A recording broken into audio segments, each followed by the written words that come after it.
And tonight, we present...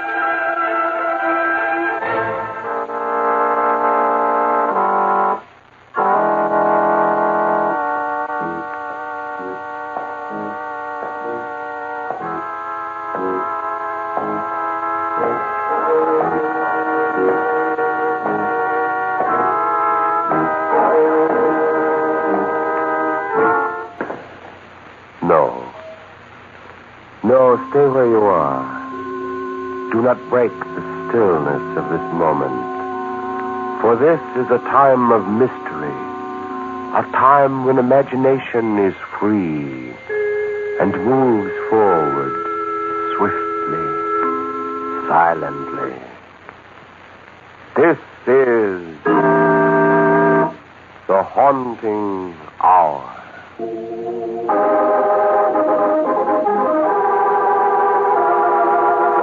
Assignment Death.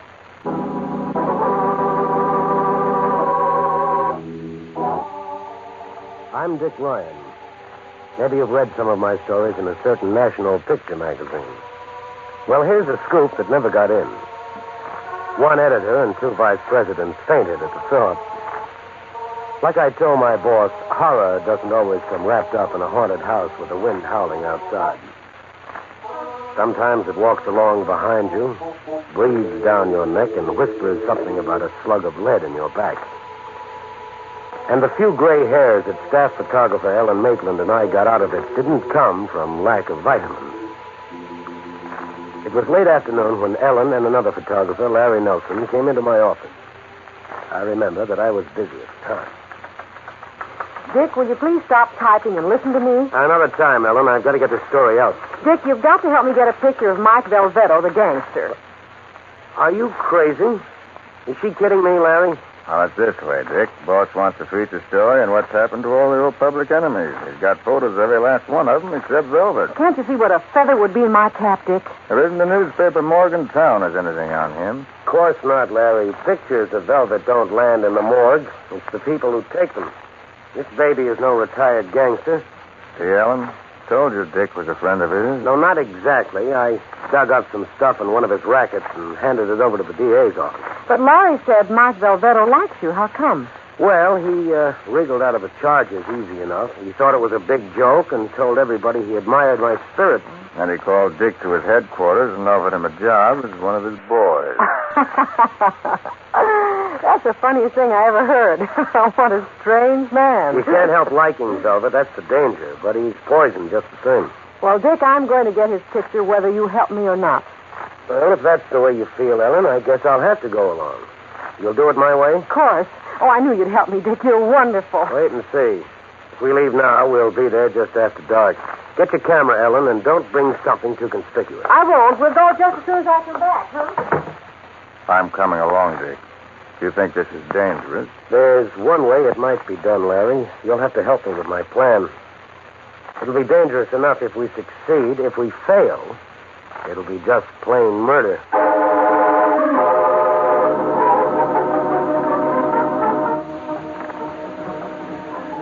Button your coats, boys and girls. This is it. This old garage, Dick? Mike Velvetto can't be very successful. You're going to get the surprise of your life. In through this door. Straight ahead. I don't like the way those mechanics look at us, Dick. Pay him no mind, pal. It's the camera Ellen's carrying that's got him stumped.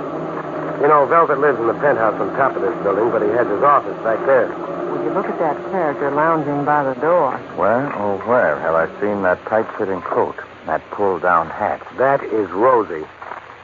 If you think that bulge in his pocket is a harmonica, think again. I don't like this place. You just take your picture and keep your temper, baby. Hi, Rosie. Velvet in? It's all right, kid. Relax. Thanks, loudmouth. I'm the nervous type. That a camera? Guessed it the first time, Rosie. Tell Velvet Dick Ryan's here with a couple of friends. Why not? Tell a dame them things smash easy. He warned Velvet by pushing that buzzer. The door opens electrically. I don't think I like Rosie. I don't think Rosie likes you. For Pete's sake, Ellen, be polite and keep your temper. You two must think I'm red-headed. I'm sorry. That's the second time. The chief says okay. Let the dame come first. Go ahead, Ellen. I think Rosie wants to frisk us. We're clean as a whistle. Please, Rosie. Those are my friends. I'm sorry, kid. You can frisk us some other time. Hello there, Velvet. Delighted to see you again, Dick, my friend. I'd like you to meet a couple of colleagues, Ellen Maitland and Larry Nelson. How do you do? We were going by. We thought we'd drop in. But of course. Perhaps a little drink of something? No, thanks. No? I see you like my office, Miss Maitland. Why, I'm speechless, Mr. Velvetto. It's beautiful. I never dreamed. That's such a rough exterior. I know. Deception is my business. Oh, but these pictures, they're the real thing, not reproductions. Look, Larry. Yes, I noticed the minute I came in. Mr. Velvetto must be something of a collector. In a modest way. Oh, I see you've noticed that daub in back of my desk, Mr. Nelson. Hideous, isn't it? A fine example of non-objective art. Well, personally, I don't go for lines, planes, colors all thrown together without any meaning. But that picture has a special meaning for my associates. You see, Mr. Nelson, it fronts a wall safe, which very often contains large sums of money. That they appreciate. But I talk of myself while Miss Maitland is anxious to take my picture. Oh. Well, you guessed it, Velvet. I know how you feel, but she insisted. And then your reputation for never refusing a beautiful woman. How well you know me, Dick. Well, I shall sit here behind my desk and look like a successful merchant. Please, Rosie. We should have explained to him that Miss Maitland was reaching in her pocket for a flash bulb. Oh, I had forgotten that Rosie was still with us. That is one of his virtues. So unobtrusive. The nervous type is always dangerous, though, don't you think, Velvet? I'll just sit here out of the way until Ellen's set. I see our charming friend is ready. Well, I shall continue to talk so that we shall have a more informal study. Okay. Well, over so soon? I'm sorry if the flash bulb blinded you. One shot Ellen, they call me. A lovely camera. May I see it? That is, well, you see, Mr. Velvetto, I don't... him, sister. Don't be afraid, Ellen. Velvet hates violence. You're afraid I'll smash your camera? What? No, nothing of the sort. I'm curious to see if it came out well. We'll open the bag. Oh, please. Oh, now you've ruined the negative. Oh, you mean the light?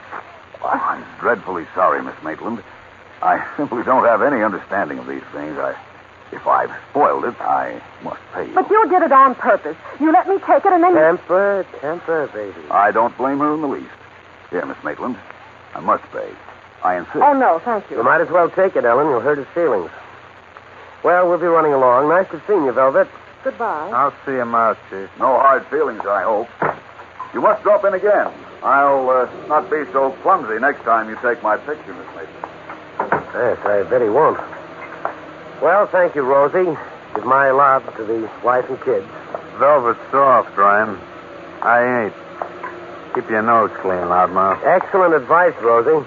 You needn't see us to the street. Come on, Ellen. I'm looking forward to that street, don't mind saying.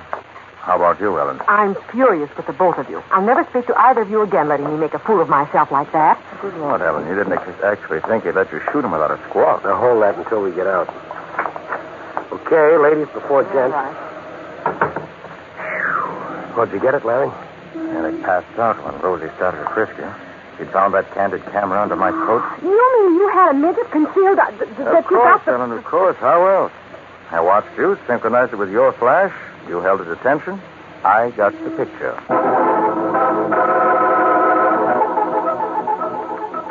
Well, just because we came back to the office doesn't mean you have to work, Dick Ryan. Now, there's nothing we can do until Larry gets that developed and tries an enlargement. He's had enough time. He could come back here with us. Now, look, Ellen, his apartment darkroom is the safest place for that negative. This has got to be a secret for a while, remember? Well, that's all right with me. And I'm still mad, Dick. Why in the world didn't you tell me? Because it wouldn't have been as convincing. No act in the world could have had that ring of sincerity, Ellen. Wow, talk about registering disappointment and rage. Let's change the subject. What if you didn't fool him? Then the three of us had better pack our... Oh, good. There must be Larry now. Hello. Hi, Dick. Tell Ellen she's got a picture. Couldn't have been better. Good and clear? What about enlarging? Every detail. Just what I wanted. I'm going back to my dark room now and really blow it up. You want to come out? Wait a minute. What's the matter? Thought I heard someone come in. No, don't, please. Larry, all Is right? there something wrong? Yeah. Come on, we've got to get to Larry quick. It's backfired, Ellen. We didn't fool anybody but ourselves.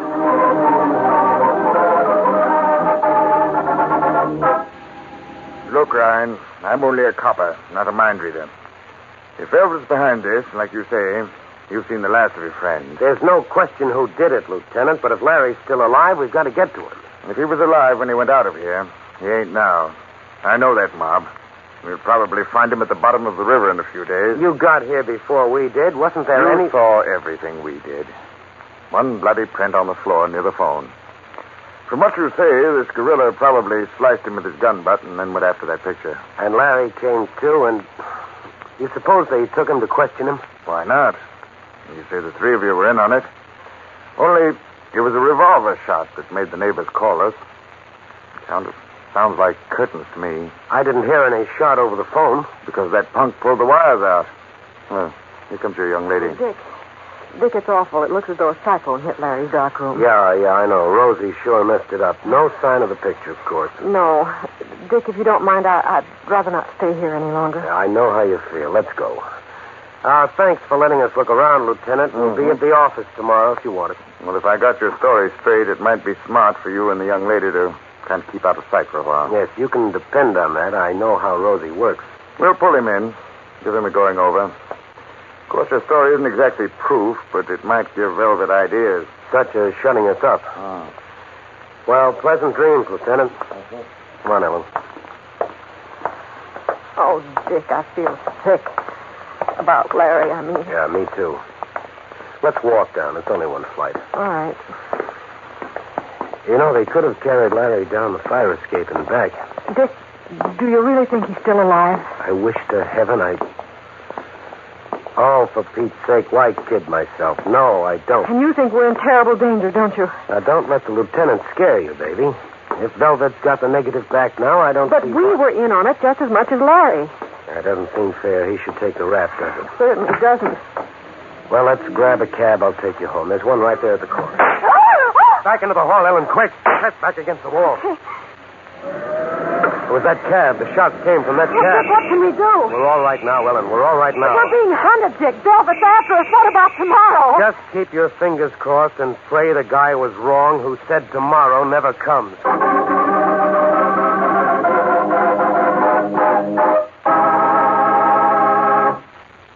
Dick Ryan back again, sadder and wiser, and no wonder.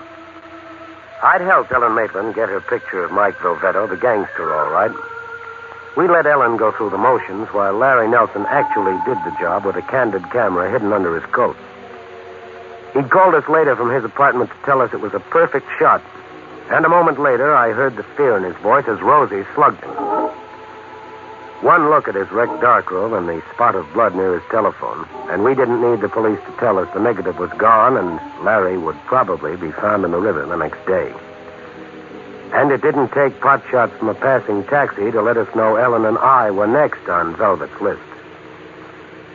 You have to live the nightmare of being on the wrong end of a manhunt to feel the horror of it. You don't feel like going home to bed. You get a craving for lights, bright lights, and for people. Lots of people. That's why Ellen and I picked a well-lighted eating joint for a snack before I took her home. Let's sit at the counter, Dick, near the door. Okay. Well, let's take a peek at the menu. Oh. What's the matter with you, Ellen? Look in that mirror. The reflection of that man back there. Dick, he's one of those men from Velvet's garage. Well, you're crazy, Ellen. He didn't follow Oh, us. let's get out of here, Dick. I'm scared. All right. Straight for the door, and don't look back. I don't have to. He got up when we did. Never mind that. We'll lose him in the crowd. Come on.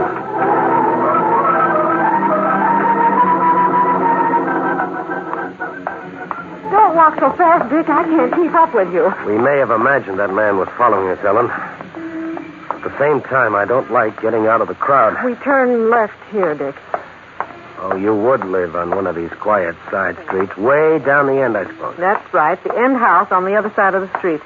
All right, come on. Let's cross. The light's with us. Look out, Dick. There's a car coming right through that red light. Don't stop, Ellen. Keep going. Come on, run. How do you like it? He missed us by 2 feet. Crazy drunken driver. Drunk nothing. That car was parked at the intersection waiting for you to come home. Our pal Velvet sure means business. Dick, I don't want to go home. I won't. Velvet knows where I live. The car waiting to run us over proves it. Maybe somebody's waiting in my apartment in the dark. You've got to snap out of this, Ellen. Well, let's try to get back to the office. We'll sit up the rest of the night. Please, Dick. I'll feel better when it's daylight.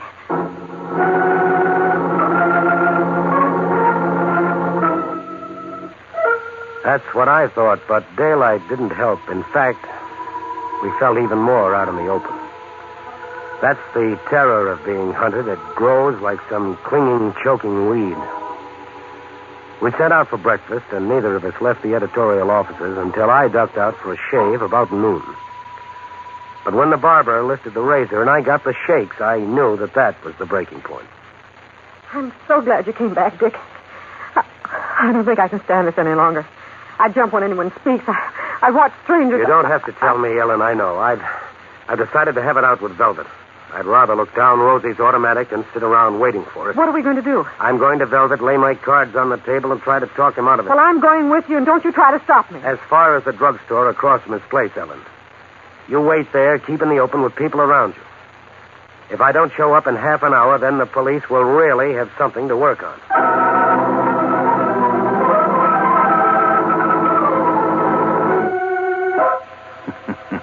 But, my dear Dick, I already know your whole story. The police paid me a little visit this morning. In fact, Rosie here was just released. And who's saying to the coppers, Chief?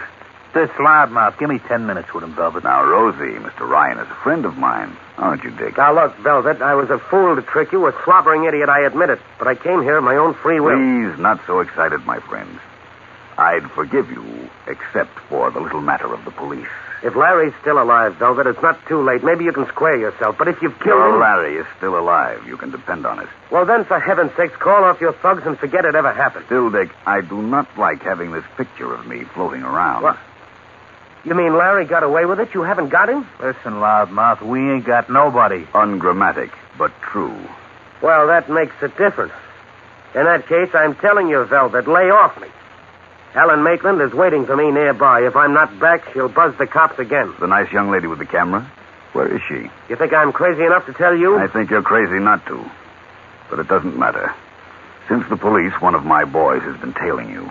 You know. If anything happens to that girl... You're a bigger fool than I thought, Ryan. As my guest, you're perfectly safe. But to leave this girl outside... I don't know why you're lying, Velvet. But don't tell me that you can't control your triggerman. This man's a fool, Rosie. Let me have your gun. And find that stool pigeon who was here last night. You know the one I mean. Sniffy, the little junkie? Yeah, that one. I've a job for him. Save some of the loudmouth for me, boss. Well, Velvet, I didn't know you went in for handling a rod. I'll admit it is distasteful. But you're so stupid, Dick. Come, I must lock you up. A few hours thinking will do you good. Now it's my turn to play the tricks.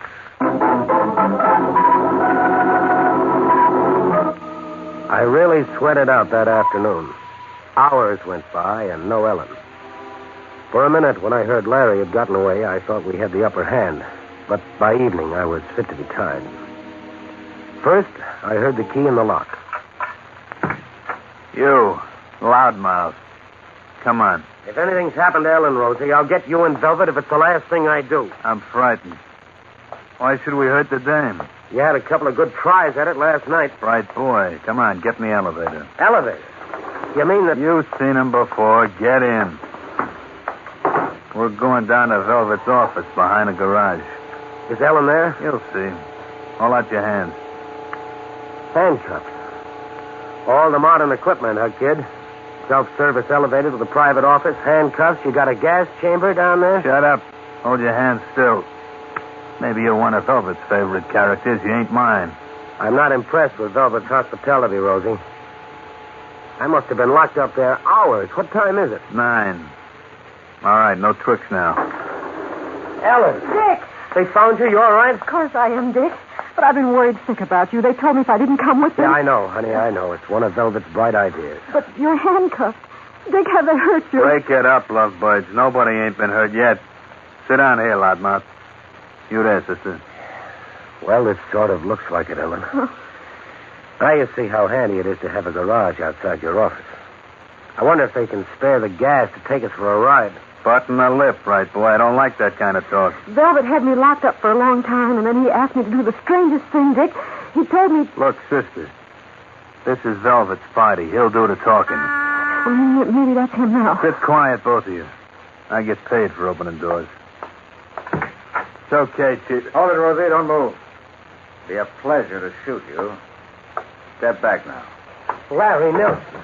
They didn't kill you. Larry, are we glad to see you? For heaven's sakes, boy, you all right? Sure, fine. Keep your hand away from that pocket, Rosie. Just come in time, Larry. How'd you get away from them last night? No questions now, Ellen. Look, Larry, I don't know what's up, but we got to move fast. Velvet's around somewhere. I got a feeling he was just about to move us out of here. Sit tight, Dick. I'll take care of everything. This mug first. Larry, did you have to do that? I've been itching to put him out cold ever since yesterday. Well, it's done now, Larry. Take the key out of his pocket and get these cuffs off me. Keep your shirt on, Dick. I want to take a look at that safe. Oh, for heaven's sake, Larry, we don't have time for that. I happen to know there's a fortune in cash in there this minute, right behind this picture. Listen, pal, you're nuts. Now leave it on the wall. Non-objective art, huh, Ellen? You might like to take a good look at it. You know, it was a whim of Velvet to have the combination worked right into the design of that thing. Are you serious, Larry? Wait and see, baby. I've got that combination now. I'll have it open in a second. Oh, you're kidding, Larry. Fooling around with that safe when it's a matter of life and death. Cut it out. Not me, brother. Not after I went to the trouble of getting a photo of that painting to enlarge and study. You got the combination from that picture yesterday? But I thought you were... Sure. You thought we were taking a picture of Velvet. Well, no wonder Velvet was hunting us. If he knew you had that combination, Larry. Wise up, chump. Velvet hasn't been hunting you. He saved your lives by keeping you hidden this afternoon. I've been hunting you. No. Oh, Larry, no. Those shots, that taxi... You gave me a lot of trouble, Ellen. Don't edge up, Dick. You wouldn't want this gun to go off. I'm not, Larry. I still don't believe it. You're sick. You're out of your mind. I heard you over the phone when Rosie attacked you. Little death scene for your benefit, Dick. I knew you'd spill the story to the cops. And when I got rid of you, too, Velvet would be a sin to be blamed for your killing. But we're your friends, Larry. Why would you want to kill us? You were the only ones who knew I had the picture. You'd have figured out that I cracked this safe once the story hit the papers. I see. You still plan to kill us and let Rosie take the rap? Uh-huh. That's right. Now just stand where you are, where I can see you, while I'm opening the safe. Let him, Dick. Let him open the safe. Very kind of you, Ellen. Now, two to the left. I appreciate both of you helping me get this combination. One to the... simple as can be. Just open the door and help myself. I can... Oh, my eyes! It's the flash bulb I put in the safe, Dick. It's blinded him. Don't make a move, either of you. I've still got this gun. This will wear off in a minute. Look out, Dick. There's Velvet. He's going to shoot us. Oh! Okay, Velvet, you got him. He dropped the gun. It was getting awfully stuffy hiding in the closet. And I suppose it wasn't very sporting of me to shoot a man who was temporarily blinded. Larry is all right. You just winged him in the shoulder. My shooting's really improving. Now let's all be very calm. How do you feel, Mr. Nelson? Not so good. Well, we'll fix your shoulder. And as for the effect of the flash bulb... And now, wait just a minute. What is a flash bulb doing in that safe? I put it there, Dick. The camera, too. Velvet made me do it, but he wouldn't tell me why. My dear Ellen, would you have believed me if I'd told you your friend Larry was trying to kill you? How in the world did you know Larry was after us? I knew my boys weren't, and that Rosie hadn't killed him. If he'd staged a phony death, he had to be up to something. When the police revealed he'd taken a picture in here, it meant he had my combination. Well, that was the neatest trick of the week. I've got to thank you for saving our lives, Velvet. All I did was have a certain stool pigeon notify Larry that you were being held in my office, that I was out of town, and that the contents of the safe were worthwhile. You aren't going to do anything to him, are you? My dear Ellen, do you think I'm a gangster? Larry has a picture of me. I have one of him opening my safe. Why should anyone object to a little business-like discussion? I think the police might object to attempted murder. That you can't prove without me, Dick, so I suggest you forget it. If Larry is willing, he can go to work for me. Work for you, nothing. From now on, Larry is going to work for the warden.